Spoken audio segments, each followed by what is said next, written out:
Incluir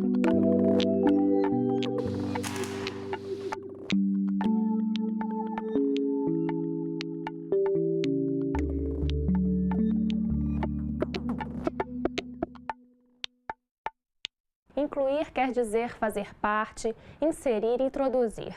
Assim, a inclusão social das pessoas com deficiências significa torná-las participantes da vida social, econômica e política, assegurando respeito aos direitos na sociedade. No Brasil, milhares de pessoas com algum tipo de deficiência são discriminadas na sociedade e, ainda por preconceito, excluídas do mercado de trabalho. O processo de exclusão social de pessoas com deficiência ou alguma necessidade especial é tão antigo quanto a socialização do homem.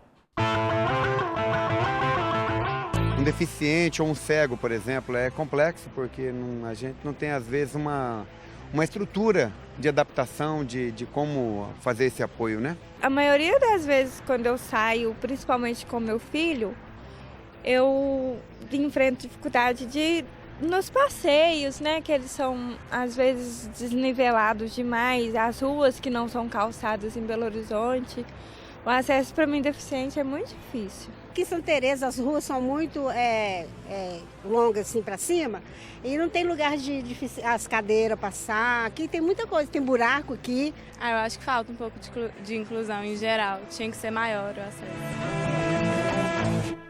Para conversar com a gente sobre esse assunto, nós recebemos aqui no estúdio a coordenadora do curso de Comunicação Assistiva da PUC Minas, Paula Branco Moraes. Paula, muito obrigada pela sua participação aqui no Novos Tempos. Paula, eu queria começar te perguntando quais conquistas, né, a lei brasileira para pessoas com deficiências trouxeram realmente de fato. Na verdade, a conquista ela vem, é um crescente, né? A lei ela vem para dar um respaldo legal, que na verdade não precisaria nem da lei se as pessoas tivessem realmente o interesse de incluir e de aceitar as pessoas como elas são. A universidade mesmo aqui, eu estava comentando com o professor anteriormente, que é um espaço para formar esse profissional, né? Nós estamos aqui lidando com alunos que vão trabalhar em vários segmentos da nossa sociedade e que vão em algum momento deparar com pessoas com deficiência. E como lidar com essas pessoas, né? Então ele tem que ter aqui na universidade essa formação, para que ele saia apto a lidar com isso. Paula, é uma alegria te receber aqui no Novos Eu Tempos, porque a temática da inclusão é fundamental para a gente pensar essa sociedade do futuro, né, melhor do que essa que nós já conseguimos configurar. Esse colocar nas leis, as empresas, elas de fato incluem essas pessoas para cumprir a legalidade ou você já percebe mudanças na mentalidade em termos de reconhecimento, por exemplo, da dignidade, da cidadania e da própria capacidade das pessoas com deficiência? Ou ainda estamos no nível de cumprir legalidades? Eu acho que nós estamos vivendo um momento de transição, professor. Existem ainda aquelas empresas que estão cumprindo a lei, né? E não estão muito preocupadas em adequar o espaço para receber essa pessoa, em fazer um estudo qual a função que caberia melhor a esse tipo de deficiência. E tem aquelas empresas que fazem por acreditar, que eles acreditam realmente que esse indivíduo ele tem um potencial e ele pode agregar, somar para essa empresa, para aquelas pessoas que vão conviver ali com ele dentro da empresa. Agora, se a gente observa do ponto de vista das pessoas com deficiência, é notório as mudanças na sua mentalidade, na sua autoconsciência, na sua autoestima? Eu acho que houve. Eu acredito muito nisso. A gente hoje vê dentro da universidade quantas pessoas com necessidades especiais a gente tem aqui. Estão fazendo curso em igualdade de condições com seus colegas e muitas vezes estão superando as expectativas em relação àquilo que o professor espera, aquilo que o próprio colega espera dele. A gente tem professores aqui dentro da universidade que são surdos e que estão dando aula aqui em todas as licenciaturas e com muita competência. A gente não pode negar isso. Então, acho que a gente tem que ter esse reconhecimento de que as coisas estão realmente caminhando. Se a gente observa do ponto de vista das famílias, né? Hoje a gente tem um conceito que todo tratamento inclui a família, não só o indivíduo. As famílias das pessoas com deficiência estão mais bem preparadas para as lutas pela inclusão social? Tem casos e casos, né? A família, na verdade, ela é o primeiro espaço que esse sujeito vai vivenciar. E o que vai acontecer nesse primeiro espaço vai refletir ao longo da vida dele. Se ele vai ser aceito, se ele vai ser acolhido, se ele vai ser respeitado dentro das limitações dele, ele vai ser um sujeito produtivo, um sujeito que vai saber lidar com a sociedade. Caso contrário, isso não acontece. Agora, com o avanço da questão da divulgação, né, da ampliação das discussões em relação à inclusão, eu acredito que as famílias estão se sentindo mais seguras, mais protegidas, e com isso elas estão se mostrando mais e deixando que os seus filhos apareçam e lutando pelos direitos deles. Então, eu acho que isso é um crescente que a gente vai ter agora, que vai só aumentando. Eu estou com muita esperança de darmos esse salto qualitativo em termos de sociedade.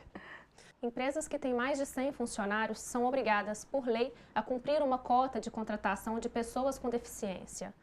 Mas a realidade está longe disso. Apesar de muitos deficientes estarem capacitados para o mercado de trabalho, grande parte das empresas ainda não conseguem receber parte desses profissionais. Esta empresa de Belo Horizonte não está incluída na lei que obriga a contratação de pessoas com deficiência, mas mesmo assim se propôs a incluir na equipe um profissional. Assim que uma vaga abriu, procuraram um instituto voltado para a causa para ajudá-los a se preparar. Foi apenas uma vontade, um esforço de alinhar nesse movimento, de promover a integração de pessoas com necessidades especiais. O que a gente recomenda para empresas, organizações que trabalham com isso, é começar a pensar em ações de oferecer acessibilidade e colocar no seu planejamento. Então hoje eu não tenho acessibilidade, mas e daqui a 5 anos, 6 anos, 7 anos, para que a gente possa aumentar de forma gradativa. Através do Instituto chegaram a Kaique, que tem 23 anos. Ele nasceu com deficiência auditiva, mas com o apoio da família e profissionais, desenvolveu a fala e passou a entender os outros por meio da leitura labial.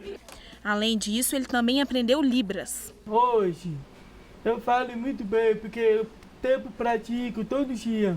Então, hoje estou melhorando, né? Na empresa, Kaique é assistente de biblioteca e videoclube. Ele foi treinado pelo funcionário que ocupava a vaga antes dele. A adaptação foi rápida. Há cerca de um mês no cargo, já conquistou os colegas e frequentadores do local. Ele é uma pessoa muito inteligente, ele é um cara muito esperto, ele não escuta, mas ele entende tudo. Então foi muito fácil, ele compreendeu as coisas muito fácil, eu passei tudo para ele, com 2 dias ele já sabia meu serviço todo. Então assim, em questão do Kaique em pessoa, ele é muito inteligente sim. E eu sou fã dele. Além de trabalhar, ele também faz faculdade de recursos humanos.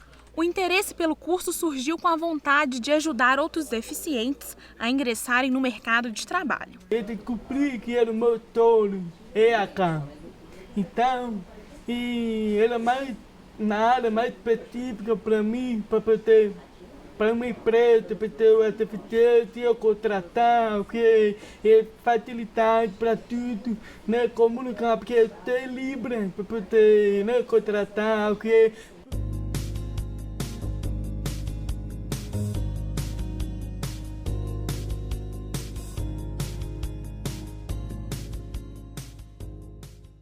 Os números relacionados à inclusão de pessoas com deficiência no mercado de trabalho estão muito abaixo do ideal. Por um lado, as empresas alegam falta de mão de obra qualificada. Por outro, especialistas dizem que muitas empresas não investem em acessibilidade para receber essas pessoas. Professora, a gente já conversou disso anteriormente, mas eu queria falar mais, né? Que não basta somente a empresa oferecer a vaga, a empresa ela tem que se capacitar e oferecer um ambiente, né, favorável à pessoa com deficiência para que ela se sinta, né, dentro e parte da empresa. Tem que haver um estudo, né, dentro daqueles cargos que são oferecidos, qual cargo se adequa a determinada função, para que ele seja realmente produtivo ali, e não fique ali simplesmente para cumprir a cota. Né? E é interessante também que haja uma sensibilização dos colegas de trabalho, Porque muitas vezes acontece do deficiente ser inserido, mas ele não ser acolhido pelos colegas de trabalho, no sentido de respeitá-lo enquanto colega de trabalho, de dividir as tarefas, acham que pelo fato dele ter uma deficiência ele não é capaz. Então tem que haver uma sensibilização dentro da empresa para receber esse funcionário. Ô Paula, se a gente amplia esse olhar para além das empresas, olhando toda a sociedade e com todos os avanços que já fizemos, quais seriam hoje os grandes desafios para a gente avançar na direção de uma sociedade inclusiva? O que você faz de balanço do que já é com alegria que a gente já conquistou e o que ainda está aí para ser construído? Eu acho que tem que haver uma mudança de visão das pessoas dentro da sociedade. É mudar o olhar, é uma desconstrução daquilo que já existe. As pessoas passarem a vê-los como uma pessoa, como outra qualquer. Ele tem uma limitação, que é gerada por uma deficiência que provocou aquilo, mas isso não diminui a capacidade dele. Então, acho que a situação chave é essa. É mudança de comportamento. Não é a lei que vai fazer isso. A lei, na verdade, se a gente for fazer um histórico aqui das leis que existem de inclusão, são muitas, são várias, são décadas, são mais de décadas de leis, uma atrás da outra, uma consolidando a outra. E, na verdade, as coisas estão mudando muito lentamente. Então, o que eu acho não é lei, é as pessoas mudarem o seu ponto de vista. A base está na formação. Se a gente trabalhar com uma educação básica, onde esses alunos com deficiência são acolhidos e são respeitados, nós vamos estar formando ali futuros empresários que não vão precisar de uma lei de cotas para receber esse aluno.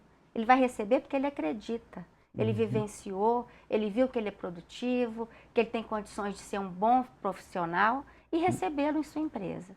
Gente, eu vou interromper vocês rapidinho, porque a gente vai ter que ir para um rápido intervalo, mas daqui a pouco a gente volta, não saia daí.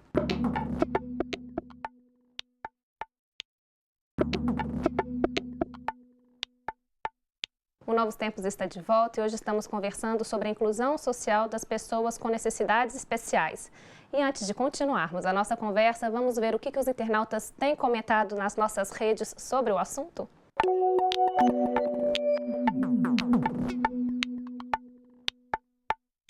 Pessoal, então vamos dar uma olhadinha aqui no nosso telão e ver o comentário dos internautas. Vamos lá. Primeiro, inclusão da pessoa com deficiência, inclusão social, inclusão e empoderamento do jovem, inclusão antirracismo, inclusão. Aposto todas as minhas energias e emoções nessa palavra como ponte para mudar o mundo. Segundo comentário, a inclusão do cidadão no mercado de trabalho é extremamente importante, pois além das oportunidades de desenvolver habilidades e competências, colabora com a sua integração na sociedade. E a última, eu acho que todo mundo tinha que saber Libras, tinha que se ensinar no colégio, fazer parte da inclusão social. Queria aproveitar esse último comentário para te perguntar qual que é a realidade dos surdos no Brasil? Você acha que quais são as maiores dificuldades enfrentadas por eles? A maior e única dificuldade é a comunicação, né? Porque Libras é uma língua. E como língua, ela tem todo um arcabouço, né? Que dificulta essa comunicação com outra língua. E no caso nosso aqui, na nossa sociedade, as pessoas não têm noção do que é Libras. Né? As pessoas não sabem. Tem pessoas que dizem que é uma linguagem e, na verdade, é uma língua, é um idioma. E é a primeira língua dele. Ele nasce, ele tem que aprender essa língua para que ele possa ter acesso aos conteúdos. Como que vai se ensinar? A ideia de que a gente consiga uma escola, que a gente chama de escola bilíngue, onde ele vai aprender através da Libras. Mas a realidade nossa da inclusão é que ele tem que aprender português. Né? Ele vai ter acesso aos conteúdos usando o idioma português, né? Então, o complicado está aí, a dificuldade maior é essa. E esse último comentário aí eu achei super pertinente. Por que não ensinar Libras na educação? Certo? Se não se ensina inglês, espanhol, né? Por que não dá a opção de aprender Libras também? Que é uma língua que vai permitir que ele se comunique com o surdo e vai diminuir esse gueto, né, que os surdos vivem em função dessa falta de comunicação mesmo. Agora, Falta de informação, né? Também. Eu acho que se começasse desde cedo, quebraria, né? Quebraria, esse com preconceito, certeza. esse tabu mesmo. agora, Paulo, a gente conversava sobre o Braille, Libras, que outras línguas, outras linguagens, habilidades e capacitações são importantes na sua percepção para avançarmos mais ainda na inclusão? São recursos tecnológicos esses, né? Recursos de comunicação assistiva que a gente tem. Mas o mais importante é que você tenha interesse em participar e interagir com essas pessoas. É claro que quando você tem o domínio desses recursos, fica muito mais fácil. Mas se você não tem, se aproxime e tente conhecer um pouquinho mais.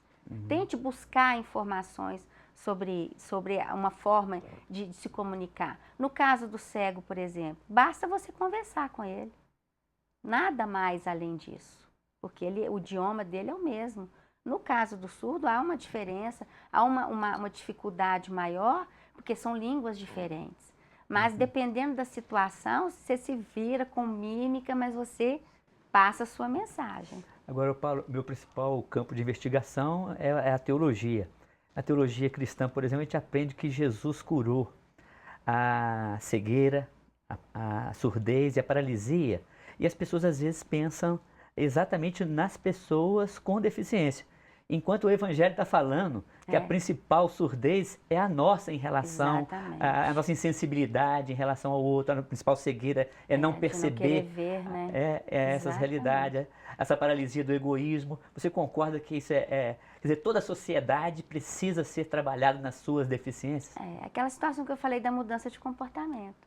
É uma desconstrução, é passar a enxergar de uma outra forma, né, para que as coisas realmente aconteçam. E antes de tudo, todos serem enxergados como pessoas, né? Exatamente, deixar de ser invisíveis, como eles estão sendo invisíveis agora nas Paralimpíadas. Olha que interessante, né? Eu penso o seguinte, que eu enxergo o papel da escola, da universidade, como algo, não que negue de outros atores sociais, mas a escola, sobretudo, ela tem que assumir essa sua tarefa. E aí eu te pergunto, as escolas e universidades estão mais inclusivas? Estão capacitando os futuros profissionais para o compromisso ético com a construção da sociedade inclusiva?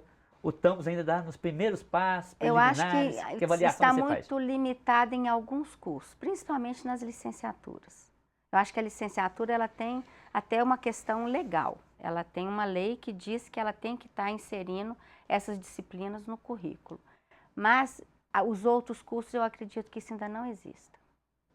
Isso ainda não chegou nesses cursos, não. Infelizmente. Infelizmente. E nesse sentido, assim, avaliando, olhando ainda o âmbito da educação, quais são as experiências mais acertadas que nós conseguimos, assim, em termos de Brasil, né? Aonde estamos conseguindo mapear experiências que falam, olha, isso aqui pode nos ajudar a avançar? O que você... Quer dizer, você trabalha aqui dentro da PUC Minas. Vou começar avaliando aqui, mas outras experiências, aonde estamos acertando? Você falou do Instituto São Rafael, é isso? Hoje em dia, as escolas estaduais, que são escolas especializadas, elas estão, hoje em dia, como multiplicadoras. São centros de referência. Então, essas escolas, elas capacitam professores para atuar com esses tipos de deficiências. Então, acho que isso é um avanço muito grande que a gente está tendo. Dentro aqui da universidade, a gente tem o curso de tecnologia que forma esse profissional, né? Que ele vai dar esse suporte tanto nas escolas quanto em qualquer segmento da sociedade, na segurança, na saúde, no meio empresarial, no meio hospitalar. Eles estão sendo preparados para dar um suporte para esse sujeito que é o surdo cego, o surdo e o cego. Ô Paula, que alegria essa entrevista, porque ela faz brilhar os nossos olhos, né? Aquece o coração, porque a gente acredita realmente que a gente tem que se engajar, se comprometer com a construção, né, dessa sociedade. Conquistar a sociedade inclusiva é uma das utopias mais belas e éticas que já criamos.